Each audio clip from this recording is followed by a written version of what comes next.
Hey there, it's Jeremy from jeremy.net, and I'm an artist, writer, self-creator, comic book, self-publisher, creator. Share my creative process here with you online. And tonight, we are sharing the creative process of my good friend, Jim Lujan. And, there's no special occasion other than the fact that I miss you, Jim. It's been too long since we've hung out. It's been too long since we chatted. I just want to have a catch up, see what you're up to, see what's in the mix. And I will tell you, I want to start this off. First off, for anyone watching who is not familiar with Jim's work, you can go over to jimlujan.com and you will be able to see all of his films, his masterworks, his oeuvre, if you will. And I wanted to start this off specifically by saying that, we've known each other for literally decades now. Yeah. But we don't seem to have time to catch up as often as we have. Since the last time that I checked in with you, I think that you were working on Pleasure Beast. That's how long that was. Oh, yeah. That's two films ago. Exactly. So I went over and I watched watched the 90 Its Own. I was watching the what was the other one? The one that came right after that. Oh, Sugar Machine. Sugar Machine. I went through and watched both of those, and they just it blew my mind that you are just so prolific. Like, it seems like you've got like a couple of films a year. That's what it feels like. So First off, how do you stay so young and vital? Well, have I told you lately that I love you? Because I do. Okay. There's that. And baby's blood is the other answer. So, well, now that's out of the way. 2 films a year. You are right. You noticed, because I was in a probably 3-year period where I fell in love with doing 20-minute films. Like 20 minutes was like my sweet spot. I say 20 minutes, but that could mean 25 minutes or 26 minutes. It could be 19 minutes, but that around that length. And I could do one and easily do one in like 6 months. So yeah. So for like 3 years, I did 2 films like a year. And then I decided to go completely insane and say, well, if I do 2 films in 1 year, I could do 1 long film in 2 films. Yeah, 2 films in 1 year. I could do 1 long film in 1 year. So that's where I'm at. I'm working on a feature film. Whew. Whew. Well, see, first off, you were kind enough to let me see some early sneak preview work of the new masterpiece, The Full Fungus. The Full Fungus. The Full Fungus. Let's get that in the lexicon. Well, and I did actually go back and I also watched the last of the How's My Film Going? Oh, yeah. So I want to get just to get a sense of where you were at. So time-wise, do you imagine, like, where in terms of production are you on this feature film? Do you imagine this feature film taking up the whole year? Yeah, I think I started it last summer, and it'll be ready for sure. It'll be ready by this summer. I've been saying May. That's like my ballpark. That's not summer, that's spring, but like that's what I was aiming for. I've also been telling people it's 72 minutes, which I have no idea why I said that. I just made that number up, but that's what I'm aiming for. So it's not going to be shorter than 72 minutes. I'll tell you that. So right now, I've been working on it pretty chronologically, which is different than I normally do, because normally I jump around. And right now I'm just reached like the halfway mark of done, but I have stuff I have almost all the voices lined up. So that's huge. I've got a few spots to fill, but I have literally half of it, the artwork done. And out of that half, right now, I have about 30 minutes of animation. Yeah. So, and then I have temporary music in a lot of the spots, but who knows? The temporary music might turn out to be the permanent music if I get used to it. So, but it's fun. I'm having a really good time working on it. Now, how much of the music is you, and how much of it is are your collaborators? I know you've got some great soundtracks. Thank you, thank you. The music right now, what I have is all me, the music. But I know that my cousin Mike, I'll probably record some guitar stuff with him, and then the vocals, my usual suspects, Nisam, my really good friend, Lisa Huff, my other friend, does a song in it, and there's probably a couple more guest spots in there, plus some surprises coming up. But it's yeah, normally it's weird. I'm doing this backwards. Normally I have all the music lined up and then I make a film. This one, I've been making the film so much that I don't know about you. When you work, I don't know if you could do like, you know what, I'm in a pencil mode and you do a bunch of pencils, and then you're in ink mode, do a bunch of inks. I'm discovering that with this project, I've been like that. I'm like, well, I'm in the art mode and I'll just create a bunch of art. And then I was like, okay, I'm in the animation mode and I'll start animating that art, and, you know, and right now, Friday, I'll be in the Depeche mode at the Forum. So always in the Depeche mode. That's right. Yeah. I just can't get enough. I just can't get enough. It's just a matter of time, a question of time. See, now we're showing our age because the youngins don't know none of that. Don't know none of that. What is that? They're like, is that a U2 song? Like, is that Bono? What is that? Yes. But you know, but see, this is what I find interesting. This film seems so ambitious in that it unites two incredibly highbrow art forms in both jazz and bowling. And I'm just like, how did you find a way to, which one came first into, well, I mean, how did you weave these magical pasta noodles together? So when I originally had the idea for the Full Fungus, so it started out with the title. I had the Full Fungus written in a book. Speaking of books, this isn't the book, but I have a bunch of these. Like, by the way, this is my script book. By the way, that is so dope. I don't use a traditional script when I'm making my films. Like when I do my lines, it's just bullet points. But when I send people their lines, I type it out like as a little scene. But for me, when I sit down, I just use this. Like, here, say this, like, and it'll be like for example, it says, "How'd you get in?" But that's not the line. The line's more like, "Hey man, you know, what are you doing here? How'd you get in?" Like, you know what I mean? So it's like, these are like notes for me, and I keep them all in this little book. Oh, these stickers were made by Dee Dee. Dee Dee Willingham.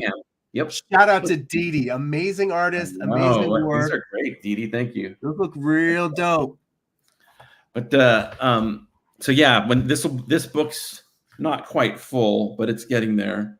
But and then it has a couple of just sketches and things like that. But anyways, and I just totally derailed myself because now I don't remember the question. But thank you for asking it.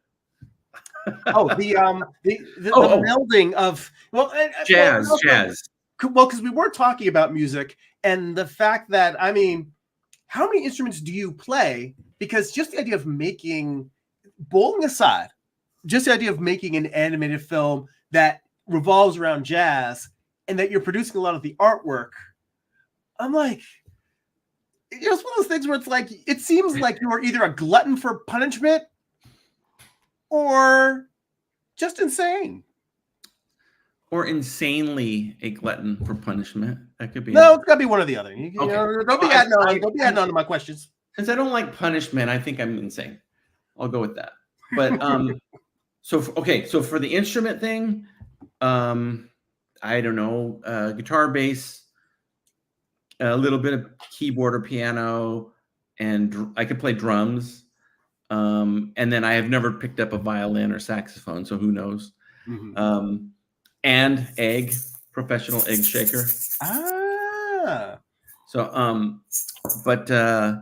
so there's that. And I can fake. You talk to my friend Lonnie Millsap, he'll tell you I can fake any instrument. Like whenever he's like, "How did you figure out that song?" And I'll say, "Lonnie, it's not that song. It just sounds like it." So I've always had a good ear for that. And then as far as the music for the film, the jazz, what I originally derailed from, I know next to nothing about jazz. Like I know as much as the guy off the street.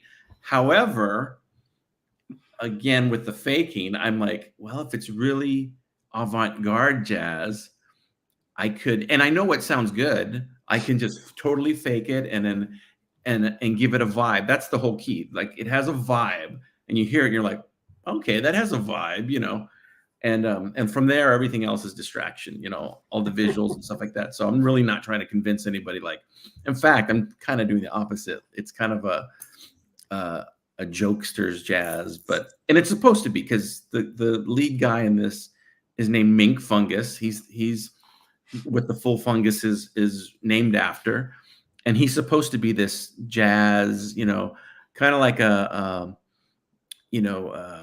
Thelonious Monk or like a Miles, Miles Davis, yeah, and Coleman. He goes from being this 1950s jazz guy who's already like hooked on dope.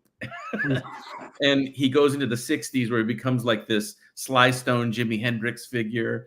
And then it's not a spoiler. He passes away in the film. And the film is about the mobster that he had a friendship with wants that last piece of music that is rumored to exist, which is called the full fungus.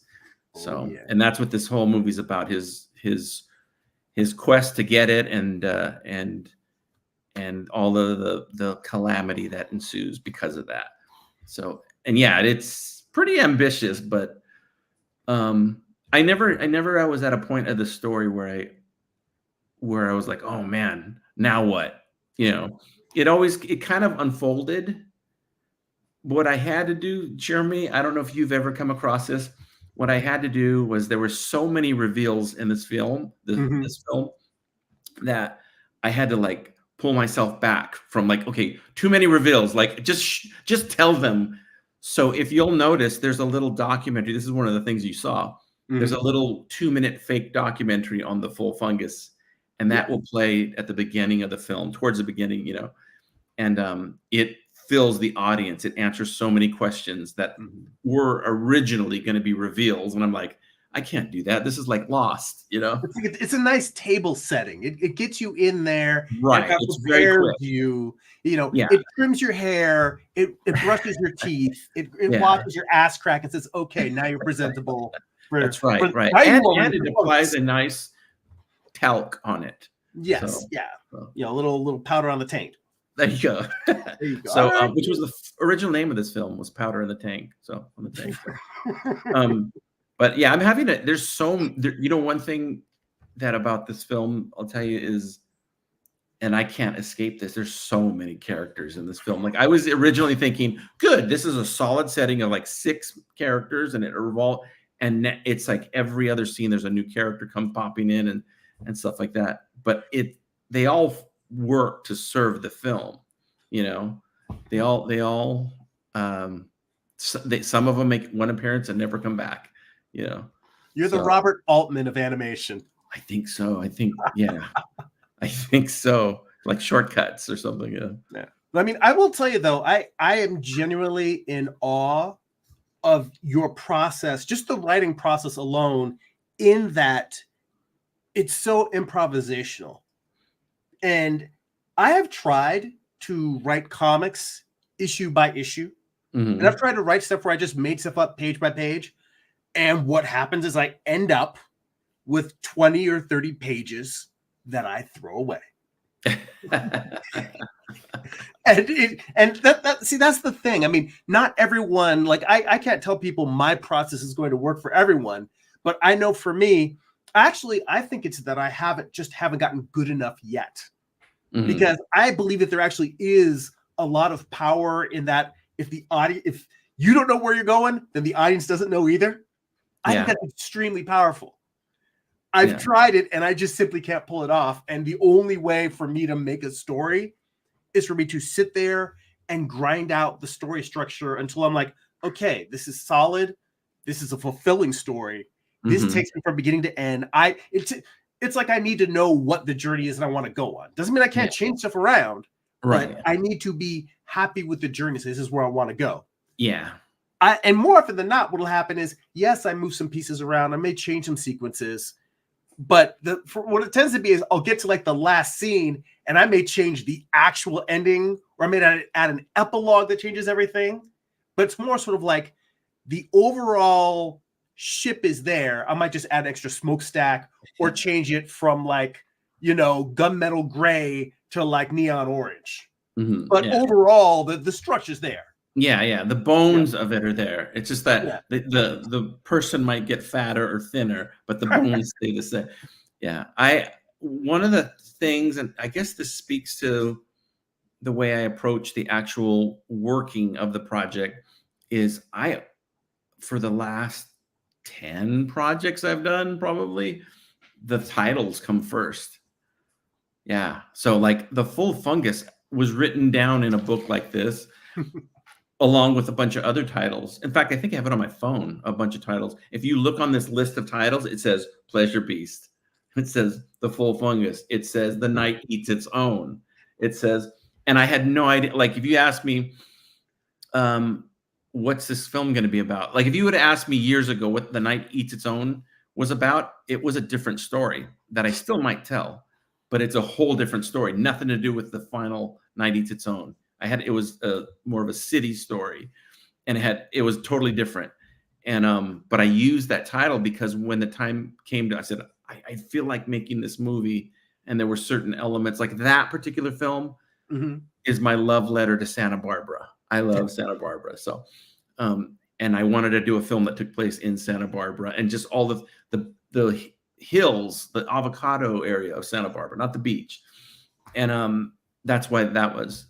And this film, The Full Fungus, is just a love letter to insanity. Well, I mean, what's weird, I never want to pigeonhole people, but even if there was no bowling in this, it would have a Lebowski feel. Yeah, absolutely. That's the greatest compliment. I love that. And I think that in your own way, in the same way that the Coen brothers are extremely diverse in terms of the actual plots, there's always a little bit of crime. Yeah. There's always some shady characters. There's always some shit that went down. Yeah. And there's always like some weird that just makes you go. There's a little element of danger always, right? Yes. A threat. A lot of danger. Yeah. I think The Night Eats Its Own. You definitely like that one. You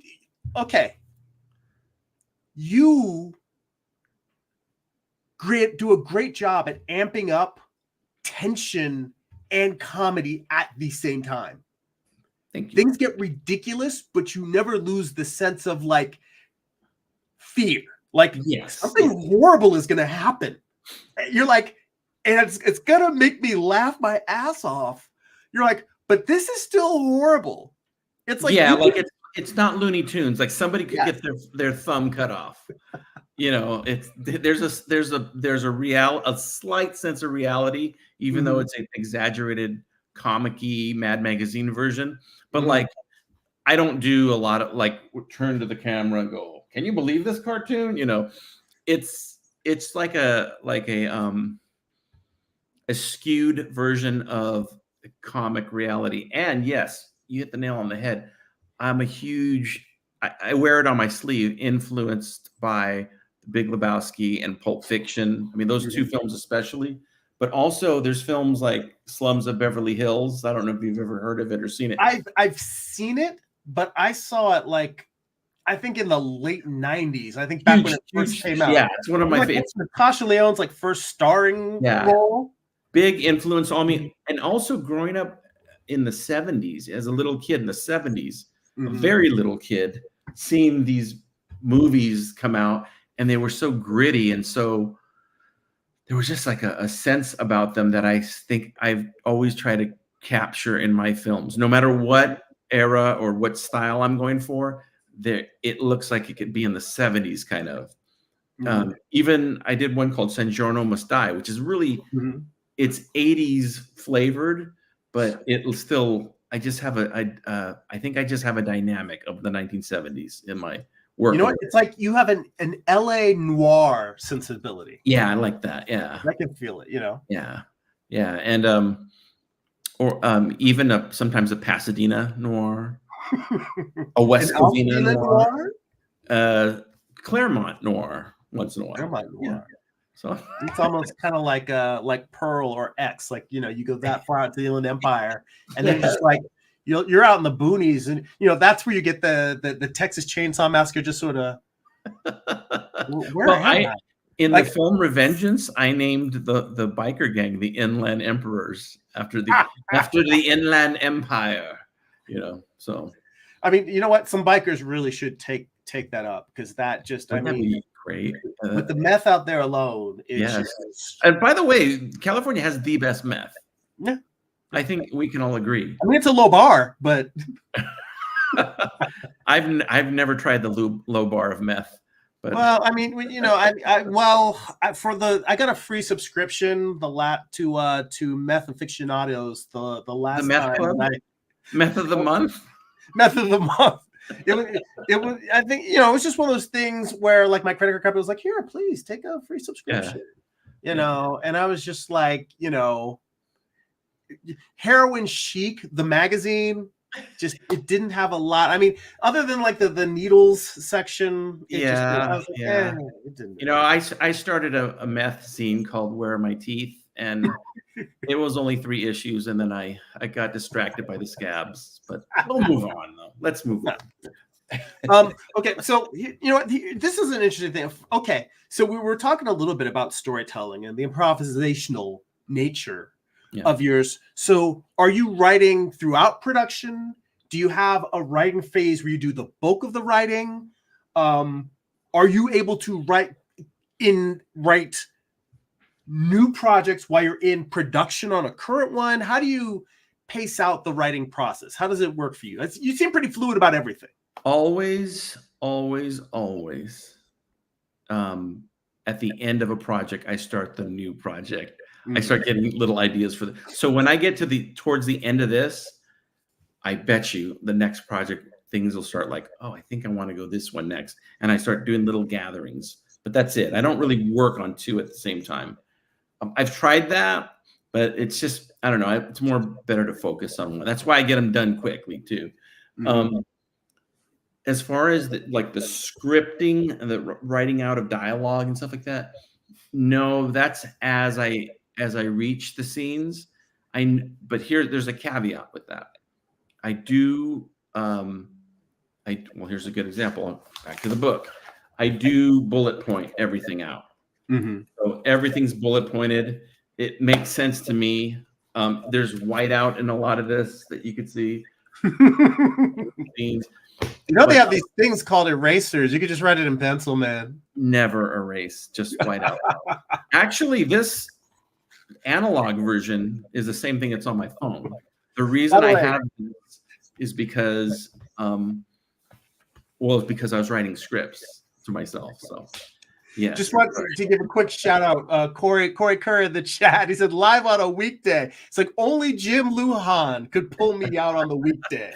By the way, spoiler alert: Corey does a voice in this film. He has a couple. Yeah. And double spoiler alert. Okay, I have to tell this story real quick. Corey, I'm going to tell the story. Embarrass Corey, please. Every time Corey's done a voice for me in a film, his character dies. And so it continues in this film, spoiler alert. And then there's one scene where he does a college student asking Mink, or he comments on Mink's talking to all these college students in 1968. And they're all going, yeah, wow, man, yeah. And Corey says something like, yeah, it's very interesting, you know. And then we're like, well, every character dies, but this guy didn't die. And then I said, well, he's got terminal cancer. So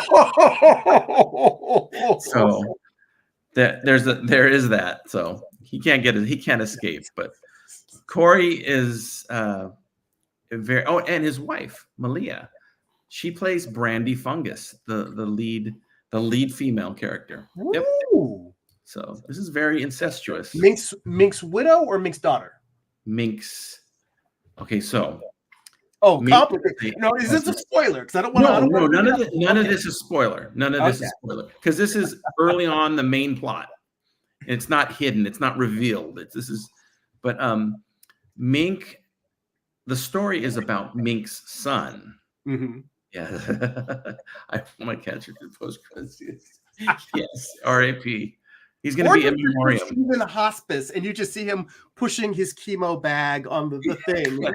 So Corey's almost died in real life. Corey's almost died many times, almost, but his characters don't survive. Corey does. So you see that, but you have to keep killing his characters in the films. That's what keeps him alive. They're a sacrifice. He's like 5 for 5. That's what keeps the cartoon gods happy. It's like a Horcrux for his soul. He must die in fiction so that his spirit can live. We have a cartoon cabal, and we all wear like hoods, and Bugs Bunny's there, and and Underdog, and all Captain Underpants. Yeah. So, well, once again, I've derailed myself, but I love it. What okay, all right, cool. For some reason, I thought that the story was going to be more humiliating to Corey. So there's a lot of Kerr in this film there through Malia. Oh, I know what I was going to tell you. So wilt fungus. Yes. We have to talk a little bit about wilt. Wilt fungus is the son of mink fungus. Mm-hmm. But he was born when mink died. So mink never got to know him. And wilt fungus is the caretaker of the full fungus, this missing piece of music. The legacy. That's who the mob ends up being after. And there's a private detective named Chino Diamond. And you would get that inside joke. Not everybody does get that joke. But Chino Diamond is definitely a Southern California joke. So. Well, I don't think unless it's. I'm trying to think of how to work bar in there without it being obvious. Well, it doesn't matter. Doesn't matter. Chino Diamond is a great name. That's not the matter. That's all you need. There you go. Yeah. That's all you need. It worked. That's right. But I do find it interesting. When we were talking about writing, one of the things that when I was working on my Western comic book, I told myself I should be writing the new project while I'm drawing this. And I, for years, have been trying to get myself into the habit of, and I haven't done it, but just to get into the habit of writing for like 30 minutes a day. And that way, I'm always writing. I never have to get back into the flow of writing again. Mm-hmm. And just when I finish a project, that's like, all right, that's the next comic. Put the script on the shelf, start writing the next thing. That way I just always have something in the pipeline. I have not been able to get myself doing it. And I knew while I was finishing the comic, I was just kicking, I knew I was going to be kicking myself in the ass. And now I'm kicking myself in the ass because it's like I'm writing and rewriting and I'm fussy and I'm doing that whole perfectionist, perfect is the enemy of good. Absolutely. So, okay, I don't know if this would work for you, but this works for me. Is I already told Scarlett's in. Yeah. Yes. Scarlett wants a part. She got it. All right. So I write and create really quickly, and then I might refine it later. I use all of that anxiety energy later on to maybe refine something. To like, oh, that scene didn't work as well. Let me fuss it a little bit. But I don't stop myself from starting. That's the key. So like Chino Diamond. I had that name. That's one of the names I just had written down. I keep a bunch of list of names. Mm-hmm. And I just had Chino Diamond. And I didn't sit back and go, well, what represents him the best? And what I just went, Chino Diamond. I'm going to use that one. And I ran with it. So it's like you make it work. You make it work. It's almost like an arranged marriage. you force yourself because you're there. I'm stuck with this. I'm gonna. But like our religion doesn't believe in divorce, so you just have to, like when we say till death do part, it's permanent. Exactly. For real. Together. So, that's it. for real, you better make it work. Yeah. So yeah. I might drive her off a cliff on accident, but my religion, I can't divorce. You know. See, I would have gone with faking a death. You know, you know what I mean. It's just you're gonna need a clean slate anyway. Yeah. Yeah. So that's don't stop. Like stop yourself from starting. Do not do that. Like start it, and then you can go back and refine it later. But I don't know, man. This is like my 65th year of creating these, and one thing every podcast I've been on, every message board I've ever been on, every conversation I've had about creating always seems to hover around how do I get motivated? Kind of that thing. And the truth of the matter is it's like playing in the NBA. It's like, well, how do I not get intimidated? It's like, if you're asking that question, there's 10 guys that are already shooting baskets. You know what I mean? You got to just go. You just have to. And then you just see what happens. So people are afraid of starting. You know what they do creatively?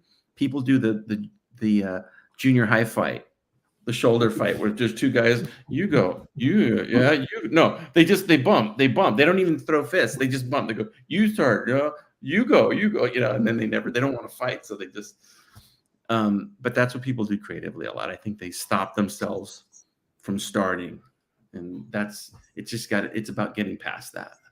So that's my motivational speech for tonight. I needed that spiritual Jim Lujan hug. I needed you to lift me up and spread your wings and fly me up into the creative skies and spread the sunlight and the magic. $2,000, you can easily every month you can have this gift.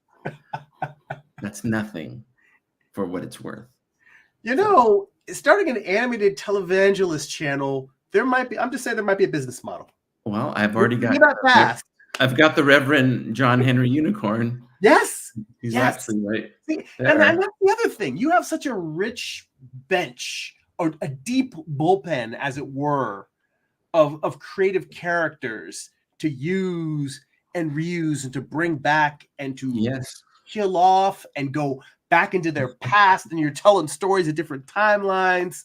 The Lujanverse is like DC ain't got none on you. Just don't. No, they don't. There's no D or C in my name. So, but yes, it's a spirit. I'm also a spiritual snuggie.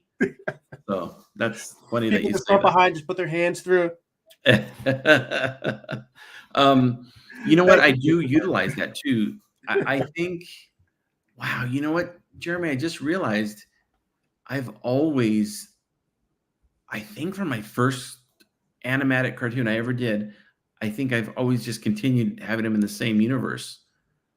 The closest thing the closest thing I've ever done to jumping out of the universe, which is still in my universe, is when I did Counterclockwise in Foreverland. But even that starts in my reality. It just goes to space, and stuff, to another dimension or whatever. But yeah, I think I've always kind of played in that sandbox of different characters, different moods, but in the same universe and the same style and sense of humor. I appreciate, this is another thing too, and this is with your art too, being recognizable is super valuable. If I see one of your drawings, I know it's one of your drawings. Well, usually it's because you're holding the drawing outside my house. You're like, I just do my signature real big. That kind of solves the problem. Yeah, over the characters. Part of the. You see some hands stick out, some Wolverine claws sticking out over my name. At the very, it's like, oh, look at this awesome Wolverine sketch. But I think that if I take the compliment and I appreciate it. Internally, I do not feel like my artwork is that distinct. Like I still feel like I know my ass is I'm about to coast into the 50s, and my ass feels like it's still baking, like artistically. I think that you'll be on your death 99 years old being like, I have so much to learn still.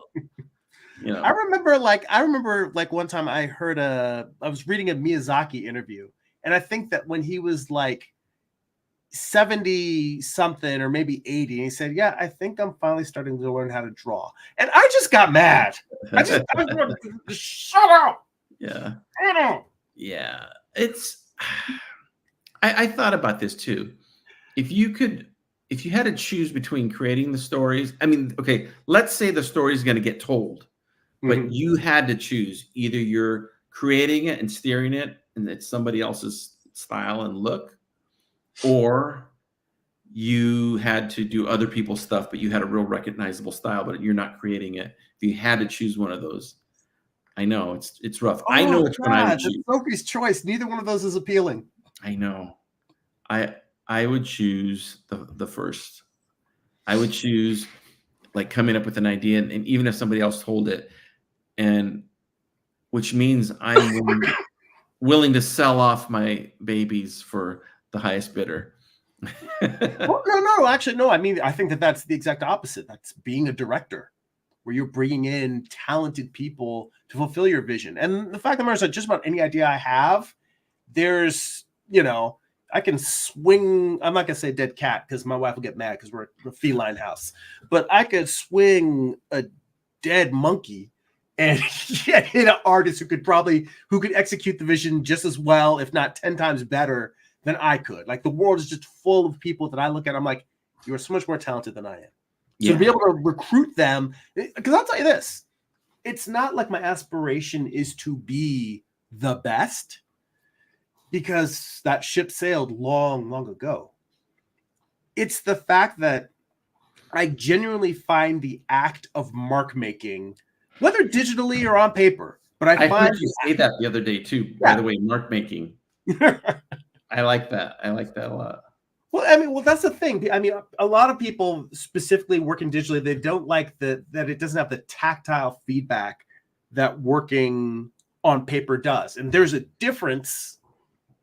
But even without that, like, I mean, yeah, I got a paper-like texture on my screen, but I notice, like, as I'm getting a little bit more control over time working digitally, where I'm doing things like I'm gliding the stylus across the screen, in the same way that I started learning how to draw with charcoal pencil just lightly enough that I'm just putting in the barest of construction lines and then can kind of build the drawing around that. And I'm starting to I'm at the beginnings of getting digital to do that, where I'm starting to play with just how I'm laying the thing on the surface. I'm finding a new way to approach tactile drawing. As you get older, you have less energy for certain things.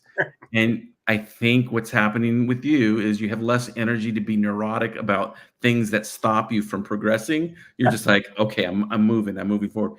And there's a lady here that has something to say about your swinging a dead monkey. Damn it.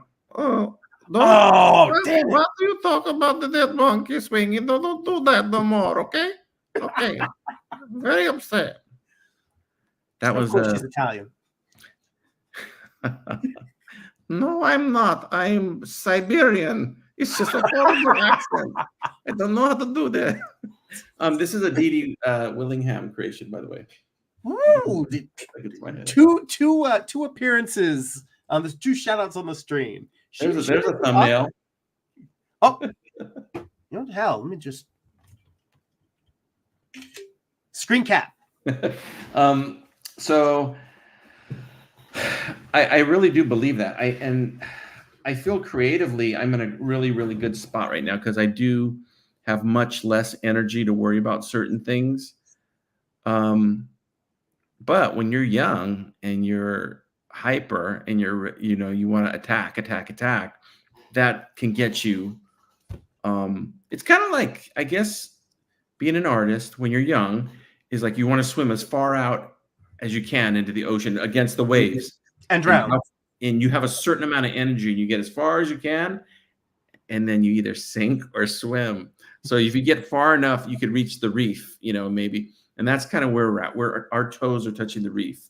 But it's like, once you get to the reef, in other words, once you get to, like, I'm in a spot now, at least for what I do, I'm in a spot now where I'm either peaked or I'm going to peak. Like, I don't know. I'm not going to get that much better than what I do in these years. But that's why I feel like I'm making as much content as I can, because there's going to come a time where I'm not going to want to do it. Maybe, I don't know, or maybe I will, and I'll just be like, I can't because I have a hook for a hand or something. My eye is gone. I don't know, but I'm being very grateful and thankful and joyful with creating. But here's the other thing too. It is super easy when you're enjoying things like this to get addicted to it. Mm-hmm. There's other things. Go play outside, Jimmy. There's other things, because I think I'm at the point where it's like, yeah, I could think about this all free time doing this, but I like it though. It's not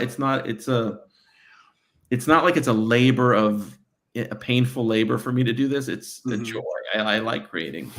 So, well, see, I mean, I take that and I'm like, I think that's a great place to be.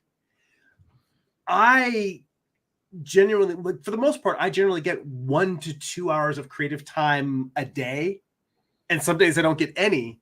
And I find that I'm so far from being able to just lose myself in art the way that I did, like in the college ages. I could just run around, be a madman, stay up 3 days straight drawing. I come out looking like, hey, on heroin? Like, I'm on charcoal. I'm on graphite.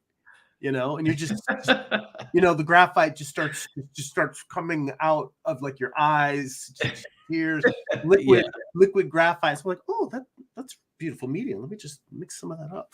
But it's. I think that, I mean, a lot of people talk about, work-life balance.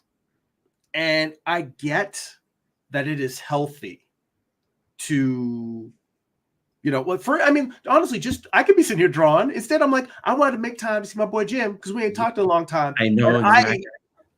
I've been trying to be better at staying in touch with friends because I'm really, really bad at it. It helps when your friends are all artists and you just sit and draw while you talk. That makes things so much easier. But okay, two things, Jeremy, before I forget. Two things. Number one is they actually use graphite in prison as eyeliner. Don't ask me how I know. Okay, that's one. That's actually true. Okay, and they mix it with toothpaste, and they make like makeup with it. Okay. Don't ask me how I know. How do you know? Well, a friend.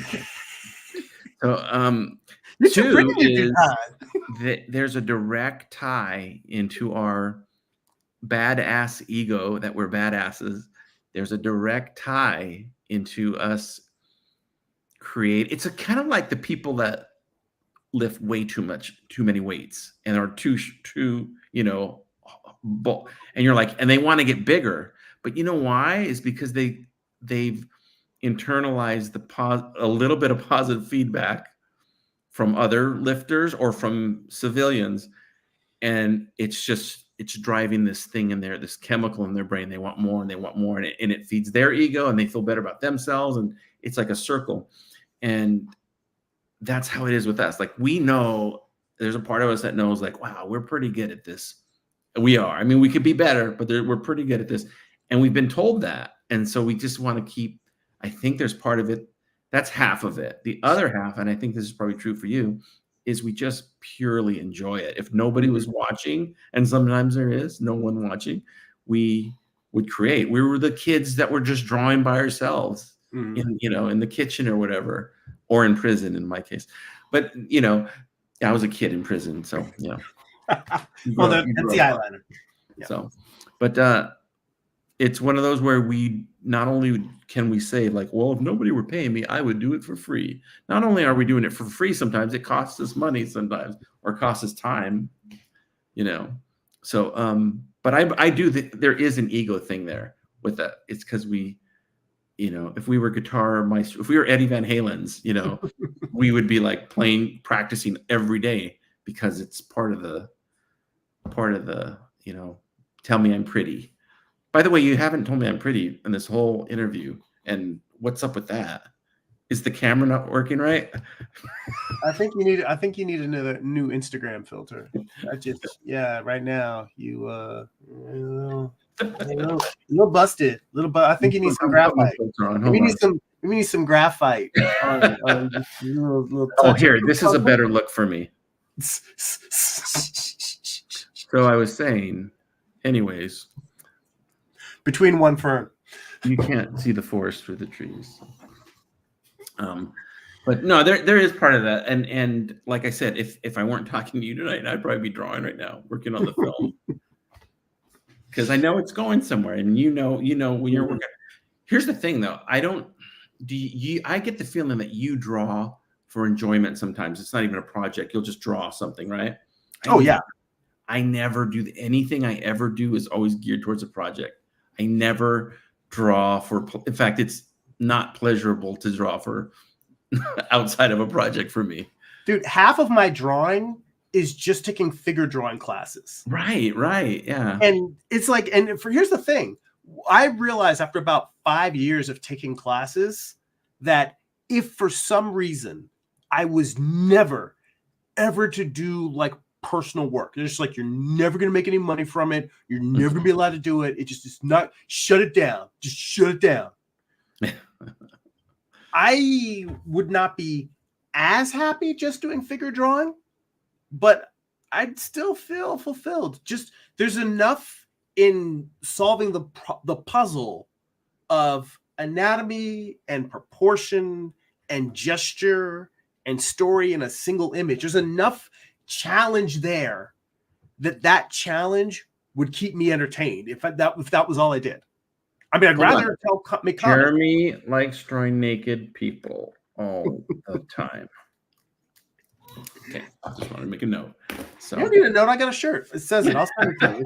It's on Etsy. I'll send you a freebie. Don't wear that too. With 2XL? 2XL?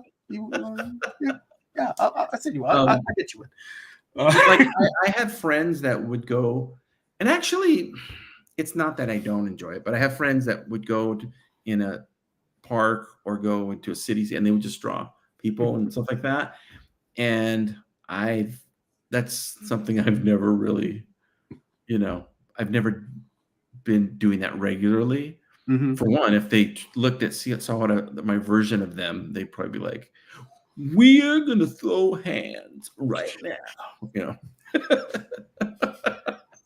So no, your work is so flattering, Jim. It's so flattering. You make everyone look like Emma Stone. Yeah. Well, Emma Stone or Oliver Stone, a mixture of the two. So, well, from here up, Emma. From here down, Oliver. So, do you find when you're drawing, if I told you to draw a generic face, do you find?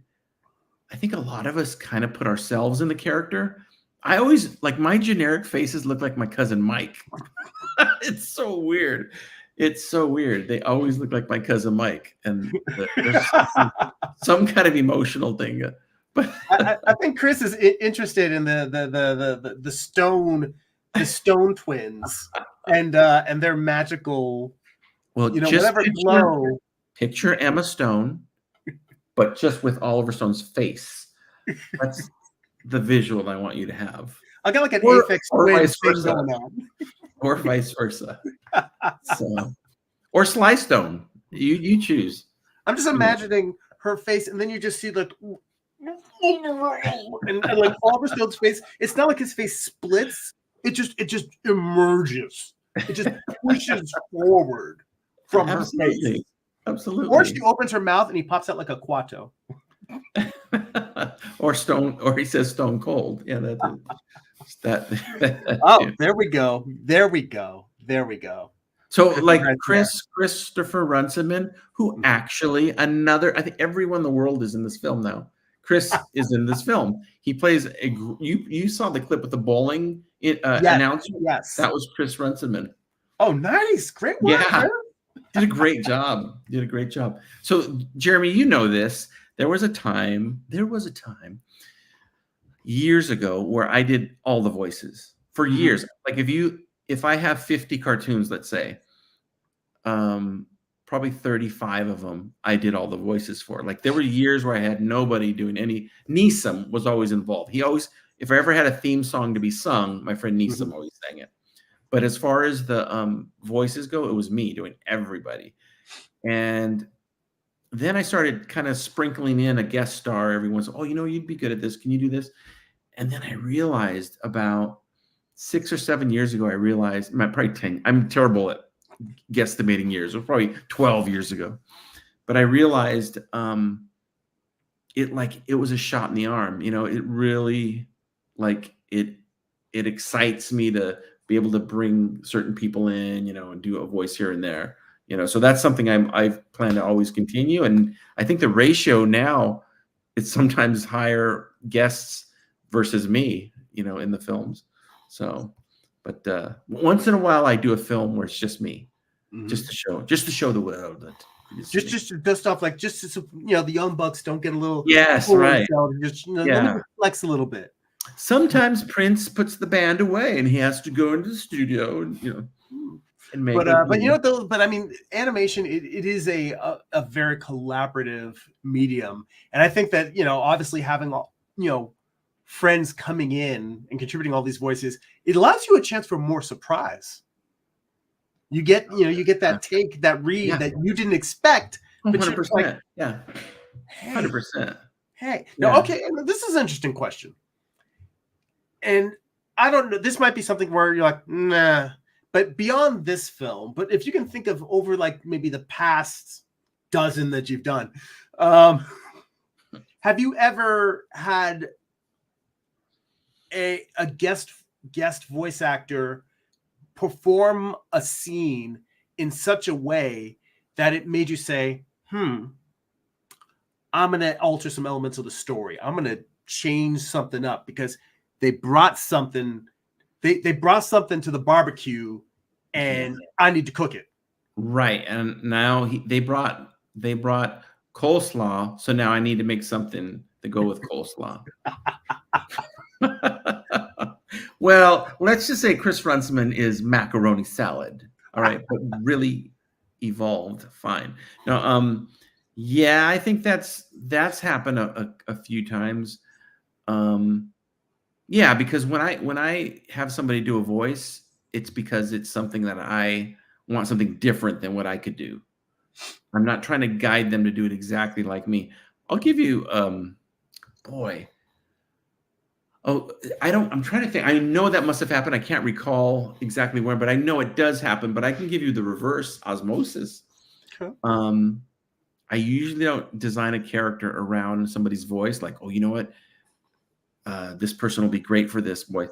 But I did do that in Pleasure Beast. There's a pastor, and he's like a ripped pastor. He works out a lot. And I thought Joshua Kimball would be perfect for that. Like I can hear his voice. And when he did it, it was exactly what I heard in my head. But that's something I could never have done. Like the way he did it, he just did it so naturally. And so it came out so good that the character evolved, because there was always going to be a pastor. Mm-hmm. And he was always going to be kind of a hipster pastor, but not necessarily what Josh brought to it. Like I didn't write that. It's a Josh Kimball type character. He brought that person, and everybody brings their own personality to when they do voices for me. I'm really lucky to know the people I do know to do voices, and eventually everyone I know will do a voice for me. So I'll be lean on you sometimes.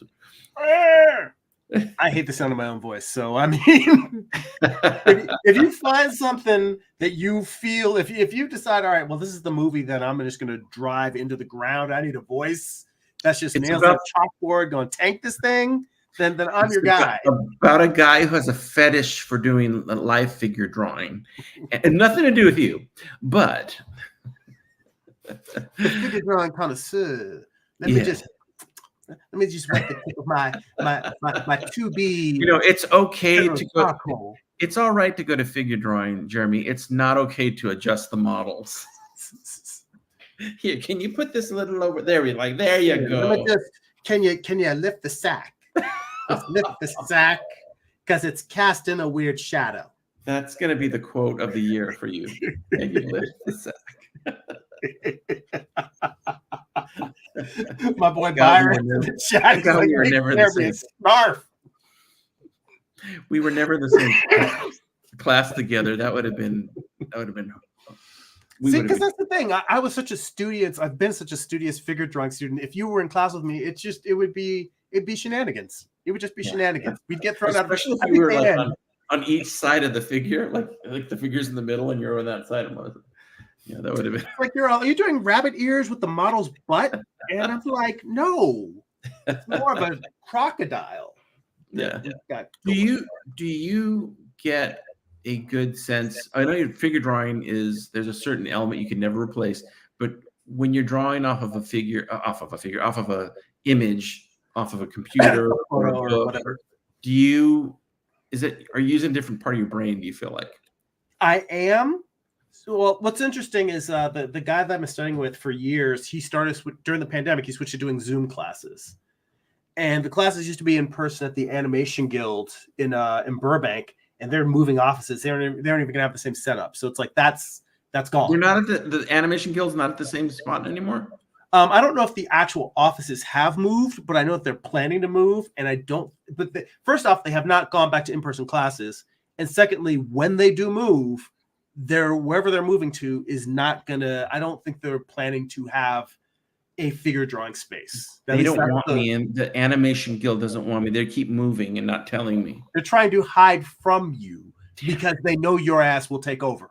Damn it. And they're just like, no, we don't need. You know what? Why don't you?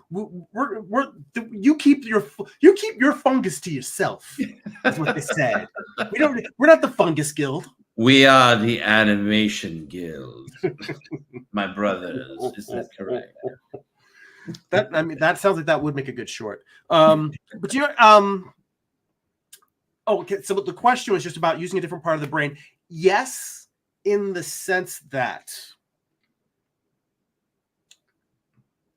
normally when you're drawing with a model, you know how you have to kind of when you're drawing in real life, you have to force yourself not to stiffen up. You have to force yourself to really look at the gesture. What do they feel like? What kind of energy are they bringing? You know, and you're trying to get that down on the page. Yeah. When you're looking at a photo or if you're drawing from a video of a model, it's two-dimensional, but you kind of have to take that same mental process of trying to put energy in there, and it's almost like you have to project it. It's like you have to breathe life into the drawing, where it might be that much more stiff because you're looking at a flat surface. Whether it's video, it does make it. I've discovered it makes a huge difference drawing from a video versus drawing from a static still image. It makes a big difference. Yeah. But it's the depth too. You don't get the depth with the video. It's more, but you know what though?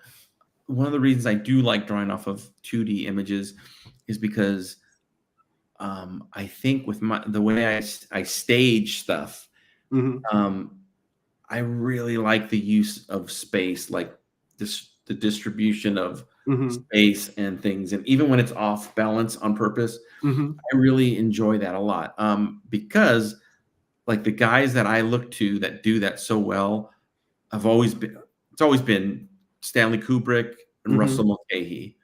Russell Mulcahy was a director. He did a lot of like early Duran Duran videos, but like Rio and all those. And then Stanley Kubrick, he's most known for Wes Anderson's dad. Yes. Hey, there's another guy, Wes Anderson. I mean, his stuff is super obvious, super staged, but I like it. I like it. And I love that he makes Rube Goldberg films. yes, You're just watching the pieces go, and I've listened to videos of people criticizing him, and they hate how presentational and is it a proscenium, like the stage formatting? Yeah. Where it feels like you are facing the stage, and we're on stage and off stage. Here's a camera, and things rise up, and things will come forward to the front of the stage and back. But that's the beauty of it. It's that's like his thing. Watching ballet. Yeah. You know, I just saw 2 weeks ago, for the first time, I saw The Fantastic Mr. Fox. Oh, for the first time? For the first time. Blown away. I did not realize it was going to be so good. It's so good. It's a cursing good movie. Cussing. What's the cuss? It's a cussing good movie. Yeah, it's so good. Have you seen Isle of Dogs? No. I'm really behind. Same effect on me. God, he's such a good animation director. In my opinion, I think he's really, really top, and not a bad film director either. But yeah, no, I get it. He's unapologetic, and it's either love hate with that guy. I love his work. But Kubrick, there's just something when I got really serious about making, like, I'm going to make films. I really said, I'm going to stage my stuff like Stanley Kubrick and not have a lot of movement in it. And I realized when you do that with animation, you got to be really careful. Very careful. Otherwise, it is just stills. So it's a balance. But it's really funny. But the only difference between Kubrick and anime is that anime just does the slow pan while nothing's happening. Yeah. That's it. I mean, really, that's it. They said, hey, that Kubrick's onto something. Let's save some budget. Yeah. Yeah. And Byron D says, and Stanley Kubrick is most well known for the moon landing. His masterpiece, his master work. That Byron was the joke that was stuck in here and got in my sinuses. It got clogged. I couldn't get it out of my mouth. So that was a good joke. Yeah, it's funny because I always say Stanley Kubrick is such an influence to me, and people are like, "What the cuss?" Like. Well, Kubrick he's got a kooky sense of humor. I mean, Strange Love alone, it is enough for it. But I mean, I'm trying to think because I've only seen, honestly, like maybe a handful, like the big ones, like The Shining and Eyes Wide Shut. The Shining has humor in it. The Shining has a lot of humor in it. Yeah, dark. It's very dry. Dark. Well, and dry and dark. And blood. Yeah. So I really like the tone of Kubrick's work because it in a weird way, it has a humor to it. It's so dark, but it's just, there's a tension and a humor to it all throughout his movies. And I know they can be horrific, but there's just a weird sense of, it's like a really weird uncle taking you on a drive to the supermarket. You're like, I'm not 100% sure he's not going to kill me, but he's very entertaining. It's funny in the way that Breaking Bad is funny. There you go. Yes, absolutely. Yeah. It's unsettling gallows humor. Yeah. Yeah. But you're just kind of like, it's the kind of, you know what it is? It's the kind of humor where it's completely creepy and unsettling, and then you just slowly just. Yes. And Tarantino has a humor to his work too, as well. Oh yeah. But I've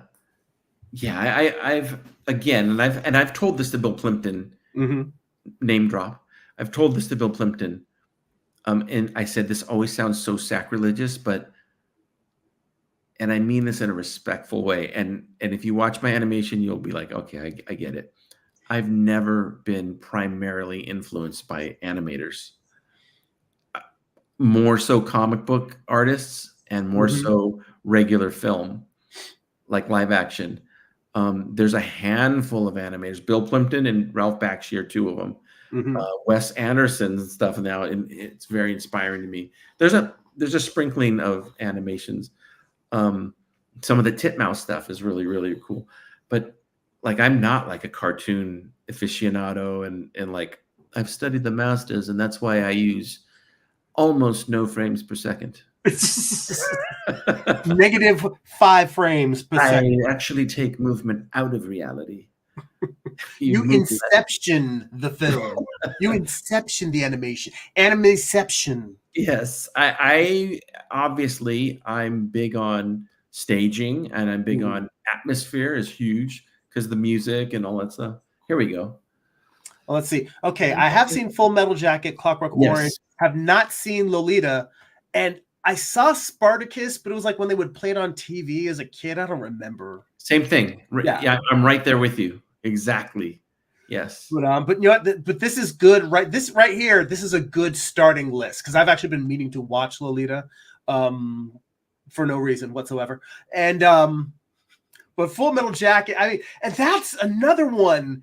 Full Metal Jacket is that is your humor because it is so funny and so disturbing. Yeah. Yes. I speaking of my cousin Mike, who I draw everybody's face to look like.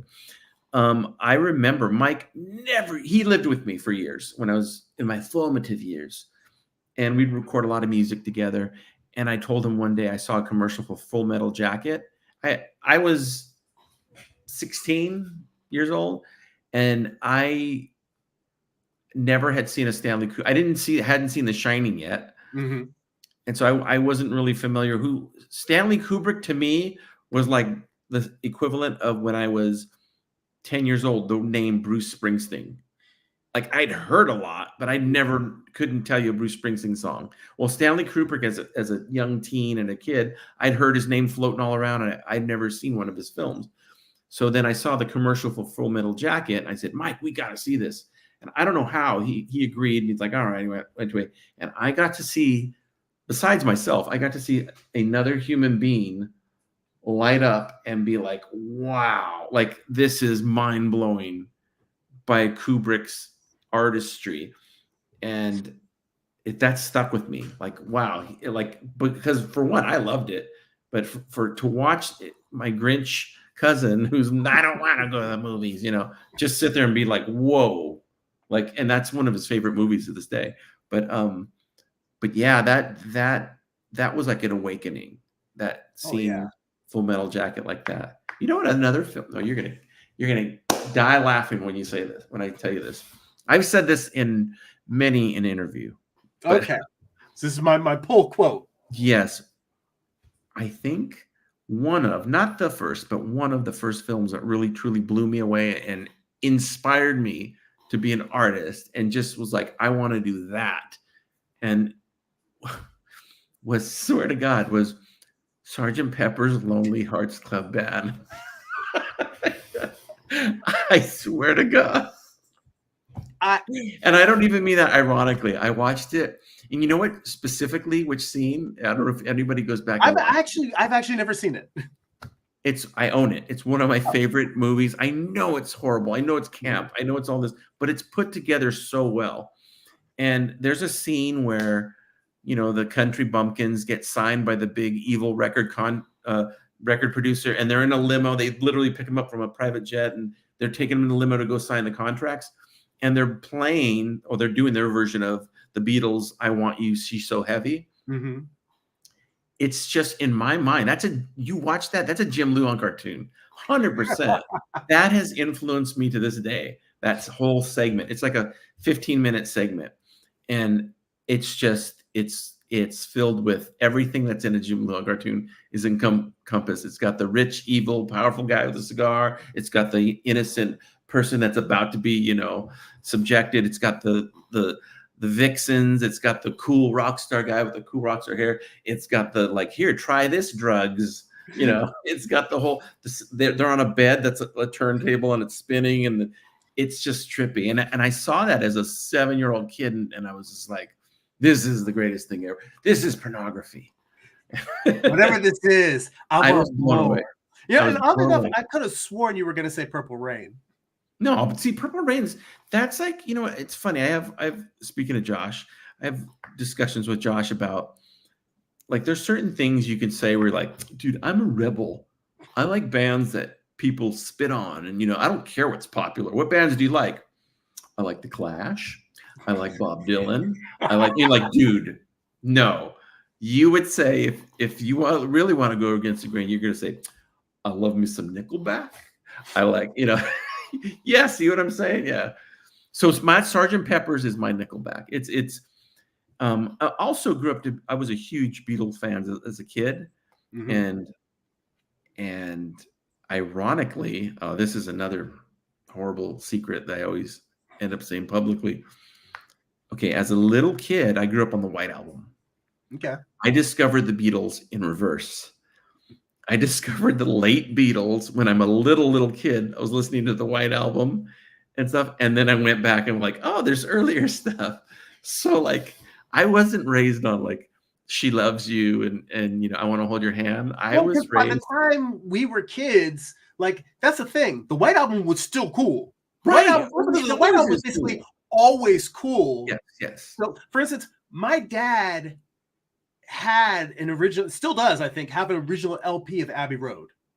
Oh, yeah. And I remember just looking at the cover and being like, before I even made the association between Come Together and the mute and the artwork, I just looked at the album and said, I don't know who these white boys are, but they cool as a mother. Yeah. You know? Yeah. And then you put Come Together on, and you've like not ever having heard it before. You're like, this is magical. Speaking of, Come Together is performed by Aerosmith in Sgt. Pepper's Lonely Hearts Club Band. They're the villain. Future Villain Bands of America or something like that. Future Villains of America. I know that they have I knew that they had covered Come Together because it's on one of Aerosmith's greatest hits albums. I did not know they were. All right, now you've won me over. I'm going to have to watch Sgt. Pepper. So you've got to just give it. It's so. I wish there was like a Rocky Horror Picture Show. Like I wish this was like a cult movie where people would go watch it because it is somewhere. You know why? In the country. I was too young to realize that there's music snobbery. I was too young to realize that. And my sister was a teenager or a late teen or teenager. And I remember going to the movie with my mom and my sister was just gaga over the Bee Gees. She was nuts about the Bee Gees, and she liked Peter Frampton too, I think. And I just remember, and there were all girls and stuff in the audience. And I was a little kid thinking, it was like being at a concert. They were so excited. And people don't realize when that movie came out, there was such a hype. It was like it was right after Grease. So you still had that Grease energy, you know, of a big film. And I think, and I think the same producer produced both, I believe, Stigwood. And so this had a big production, a big album cover. You remember that you had the ones with the booklet. And they had silver. It was like a shiny silver. They had inside. It's like, as a kid, that's like, it's like huge. It's like holding a poster up. You're like, oh my God. Oh, yeah. So it was larger than life. And bigger than Jesus. I've watched it as an adult with adult eyes now. And I went, okay, that's what they're talking about. I get it. You know, I get it. Steve Martin's in it. Alice Cooper's in it. You know, George Burns is in it singing Beatles songs. I get it. But I still love it. And I really enjoy it. So. Well, if anyone could put a hat on a hat and pull it off, it's the Beatles. Well, I mean, it's funny that you mentioned the phase that you went through, because for me, like I said, there was Beatles in the house, like the music was coming from inside the house, but it was really just that late era, like breakup era of the Beatles that, really just the White Album and Revolver and Abbey Road. Like, I didn't even really make this association with like the older stuff.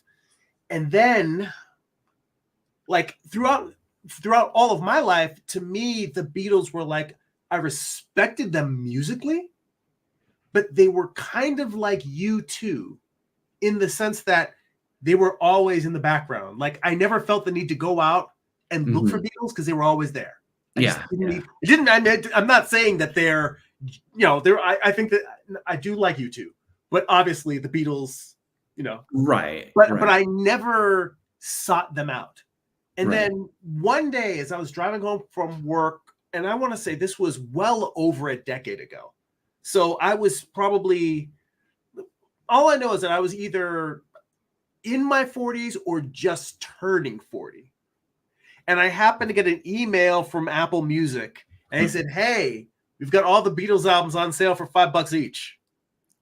So I'm just like, yeah, yeah, that's good. it's the Beatles. Got the red album, got the white album, got the blue album, and I got like a couple other songs here and there. And I put it on, and I'm like, these guys ain't bad. I'm like, they might be onto something. It's like a kid discovering old Michael Jordan tapes or videos. Exactly. Right? Like, but I mean, it was genuinely stunning to me that albums I had never thought, like literally, I'm sitting here saying, why do I know the words to Norwegian Wood? Why is this even in my brain? Like, if you just asked me to name a Beatles song, I wouldn't pull. Norwegian Wood wouldn't be my pull, wouldn't be my go-to. Right. But then it comes on, I'm like, how do I know this shit? And they're like, because we've always been here, Jeremy. That was my Birmingham. So definitely I won't be doing any British voices. People are, and it was horrible. right now. People, or the younger generation, is getting a small taste with Taylor Swift. The energy level that she brings right now is like, imagine that, but for like 10 years straight. Like the Beatles were that. You know what? Actually, let me tell you my Taylor Swift story. Is she there? Baby, come on. No.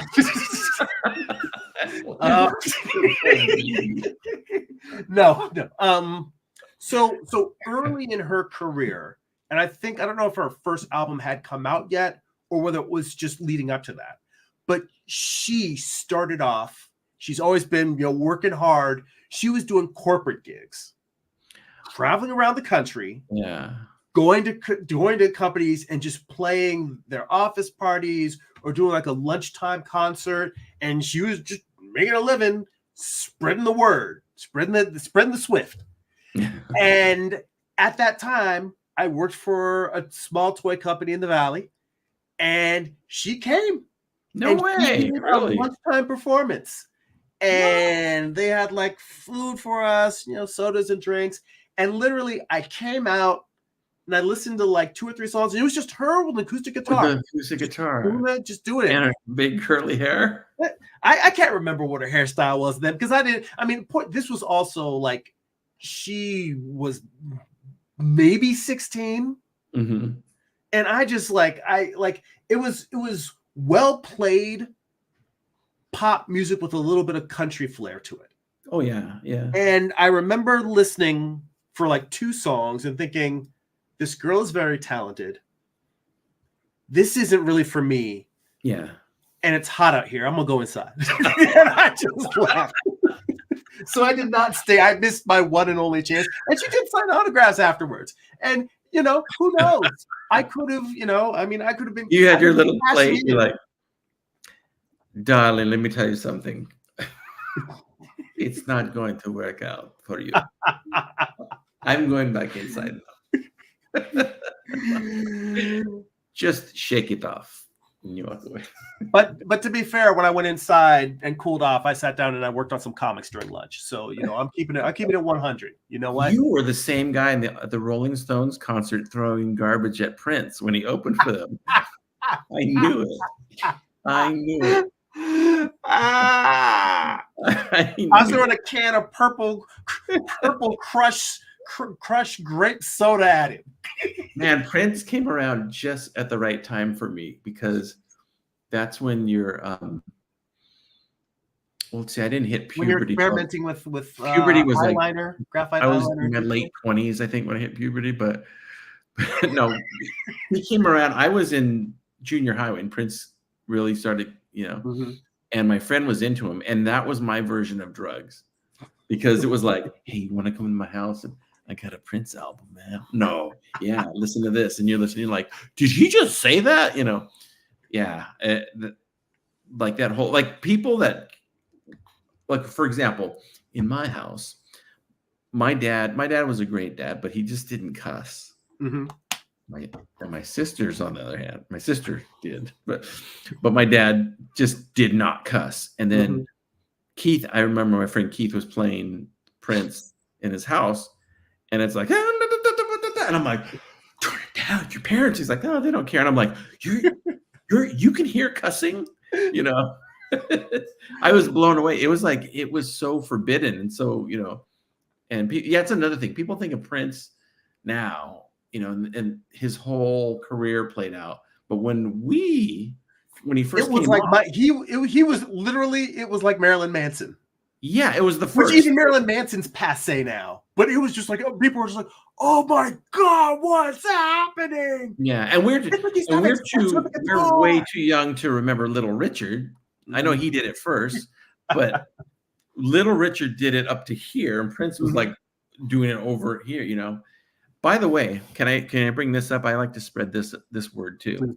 Please do. For those of you that do know Prince, I couldn't believe when it was going on that he pulled the biggest joke on the world off. He fooled everyone on this one thing, and that is a song called Erotic City.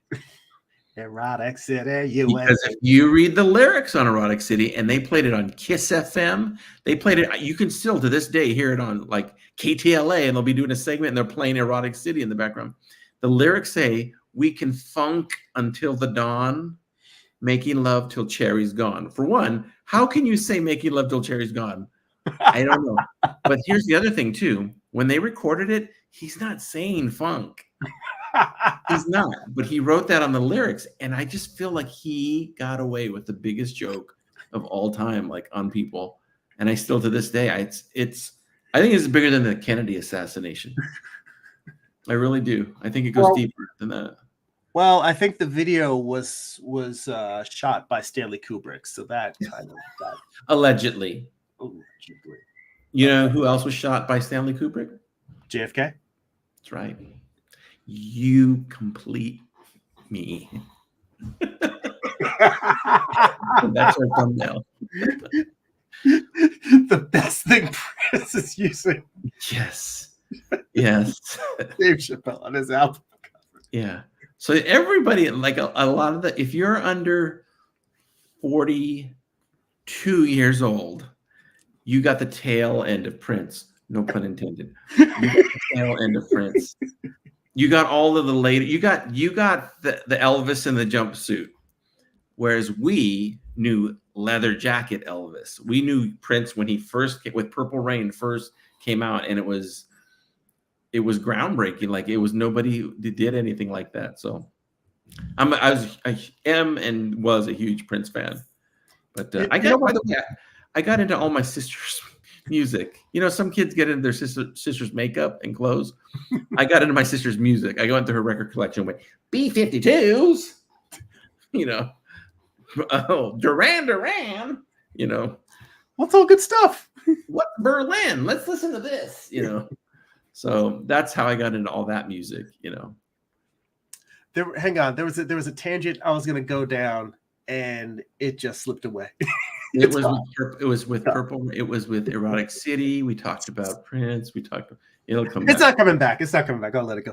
Hang on. There actually is some to bring it back to animation. Okay, let's go. There's something I wanted to ask you. When I was watching the How's My Movie Going, the last stream that you did, you had mentioned that you had recently, back then, shifted over to Final Cut Pro. Yes, sir. For editing, and it had been a game changer in the positive sense, as opposed to a game changer where it's just like slapping the bottle at your hand. Absolutely. Again, I always joke that there's nothing better to do when you're in the middle of a major project is to change your fundamental editing system. And right in the middle of it. That's always a good move. Nothing can go wrong. I had been using from the get-go Can't even remember the name of it now. iMovie. iMovie Mhm. that comes with the Mac. I had always used iMovie. Final Cut Pro is like the big brother to iMovie. It's if you know how to use iMovie, there's like almost zero learning curve, and it does so much more. And so many of the things that I was trying to fine tune with iMovie that took so long to do, you could do just like that in Final Cut Pro, really easy. You have a lot more control of volume, of the way things sound, the way things look. Super happy with it, but that's like a huge risk. What if it didn't work? Then I'd be like, oh man, I just, Re-edit, I reanimate messed this my whole damn yeah, movie. I just messed my entire project up. And by the way, thank you for mentioning that. Hey man, I have it. I do what would it be? Is it considered a podcast? No, it's a video. Live stream. It's like a process diary. Yeah. Process diary of the feature length film I'm doing right now called The Full Fungus. The show that I do that goes behind the scenes a little bit and talks about that is called Hey Man, How's Your Movie Going? But you gotta do with a little bit of Sammy on there, like, hey, yeah, hey brother. Yeah, I do one every how's your movie couple going? 2 or 3 weeks. I'll do one. It's like little updates and like I said, right now we're at the halfway, a little bit past the halfway point. So it's been a lot of fun. I show clips on there too. Well, I was wondering also in obviously the whole animation industry is a buzz with the release of Procreate Dreams. And I thought you were going to say The Full Fungus, but okay, yeah, that's you. That's going to be the buzz when you're gonna dose everyone's punch if they're buzzed, yeah. And then that's gonna take it to a strange world, brother. Strange world, man. But I mean, here's the thing. For me, Procreate has become my digital drawing tool of choice. More than Photoshop, more than as much as I hear great things about Clip Studio Paint. I have the desktop version of Clip Studio Paint. It just never jibed with me. I love Procreate. Procreate's awesome. And that's what got me wondering. Literally, was when I heard that you switched to Final Cut Pro, and I saw Procreate Dreams up there. Because I don't animate, I hadn't really jumped on it. But I even thought about for myself, like doing some storyboarding that I was kind of playing with. I thought about getting Procreate Dreams just for that, because I mean, it's such an affordable software. Sure. And I was wondering if you were thinking about playing with it at some point. Were you champing at the bit? Were you more just sort of like, I got my eyes on my prize, maybe I'll look at it some other day? Where are you on the hotbed issue of Procreate Dreams? Well, I'll tell you, and our mutual friend Paul Pate plays a role in this play. Act 1, Jim starts his new film. When I started the new film, I told myself, I want to do something different with this. I know I'm in a good mode, but I want to try something new. Every film, I try to do something a little bit new behind the scenes. And I couldn't figure out what it was going to be. Am I going to go to Final Cut Pro? Am I going to, and I told myself, I have got to start using Adobe Animate. I'm going to have to bite the bullet and pay for it, but I don't want to. So I get a call from Paul Pate one day, and he says, Jim, there's this software. Have you seen it? It's called Toon Squid. And I'm like, no, I've never seen it. So we looked it up, and I was like, oh my God, you can animate everything on the iPad. You can do it all one. I don't even need to, blah, blah, blah. And so I got it and was messing with it. And every turn for my method, it was like, well, you can do this, but you can't do that. You still got to, like, there were too many things that I couldn't do on it, that I had to go back and, well, I'll have to figure out another way to do this. And then I was just like, you know what? I realized, again, it's great software for animating, absolutely great. But what I realized was I kind of like my art creation method to be on the iPad, to be focused on that. And I like my animating and editing to be on my laptop. I like the separation of the two. It makes the iPad more like it's an art tool, and then my desktop is my creation station, I don't know. I just like the separation. I didn't like doing everything on the iPad. With that being said, I saw the Procreate software, and I use Procreate for my artwork. I saw the Dream. Is it called Dreams? Dreams, yeah. And I was like, this might. Oh, and I ended up getting Animate, by the way, Adobe Animate. I ended up, which is great. I'm really happy with it. But I saw the program and I thought to myself, you know what? I could probably do ancillary certain things in this. I don't know. So then I decided I'm gonna force Paul Pate to get it. And then I'm gonna watch his level of happiness. It starts with Paul Pate and it ends with Paul Pate. So good luck, Paul. Hope you enjoy it. Hurry up and get it. He's gonna be the first man through the door. Yes. First man through the breach. He's the first man on the moon, and I'm the second man on the moon, except I'm wearing a helmet. So because I realized, sorry, Paul.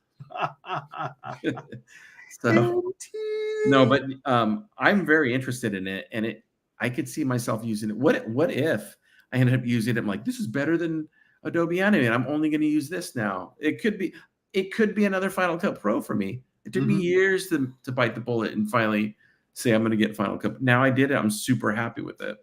So I should probably start using toilet paper. I hear it's really great. It's overrated. No, that's what I hear. It's overrated. Yeah. Yeah. It's not as God intended. Yeah. That's why when we shake hands, we can't separate them. Exactly. Our hands. Well, you have to chip the crust, break it apart. Yes. Chapter 3, Chip the Crust. Chip the crust. Oh, his autobiography is great. All right. Well, look, we've been going for about 90 minutes. I know, and we could probably go for another 90, and we'd be like sitting here all tired doing jokes. But I will tell you, if I didn't have to go to the bathroom, I probably would just sit here and talk to you till we ran out of internet.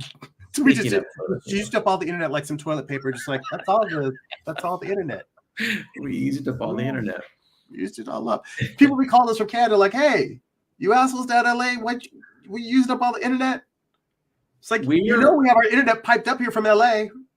This is not in a sexual way, but you and I are like this. It's like our personalities fit. Oh wait, that feels good. It's not sexual. We're like a puzzle. We fit. Yeah, you know what? You complete me, Jim. Whatever allows you to spoon at night. Terrible. All right, so folks, if you have not experienced the magic, the wonders of Jim Lujan, if you have not seen The Night Eats Its Own, if you've not had the pleasure of the pleasure beast, if you've not heard the sermons of John Henry Unicorn, please go to jimlujan.com. And get your full fungus on. Get your full fungus on. I want to hear somebody use that in an interview, by the way. I want to hear somebody real casually go, I don't know, man, we're probably going to just have to redo the whole full fungus and just start it from scratch. And, honestly, I didn't want to say nothing, man, because I didn't want to accuse you of plagiarism. But I mean, I heard Rick Rubin say that shit like 5 years ago. Damn that Rubin. So it's in his book, The Creative Act. He said the creative act is the full fungus. That's actually the subtitle of the book. Which, when you kind of said, "Hey, this is my new movie," I was like, man. All right, I'm changing my title to The Fool Fungus. All right, well, you might have a shot with that one. All right. Thank you for having me, Jeremy. Thank you for doing this weeknight thing. It sincerely, this is absolutely a pleasure to anytime I get to talk to you. It's wonderful. Thank you, dude. The same to you. It's always a pleasure, and we'll have to make sure it's not. We don't go that long without conversations. Thank you so much. Christopher Runciman's ending quote, because I think this sums up everything. This stream touched me, and I feel the need to talk to someone. Thanks, guys. Well, I think Rick Rubin is taking calls. Christopher, you shouldn't have wore that top. I'm just saying. You should have worn the bottom instead. He never wears right. Any last words? Anything else you want to share? Point people at? No, thank you guys. I appreciate. I'm really hoping to get more YouTube subscribers. I don't know why, but I think I need more. So that will take you to my YouTube channel right there. There's so much good content. There's so many great films. And Go, fake commercials too. I do fake please commercials. watch. I mean, it's foolish. Someone, you know what? The Illuminati is keeping his channel down. So go subscribe and tell the Illuminati to eat a dick. That's right. And while they're doing that, I have a music section on there too, so you could hear all my music as well. You can also find it on Spotify too, by the way. All right, folks. That's it for now. All right. Go be creative. Goodbye. Goodbye.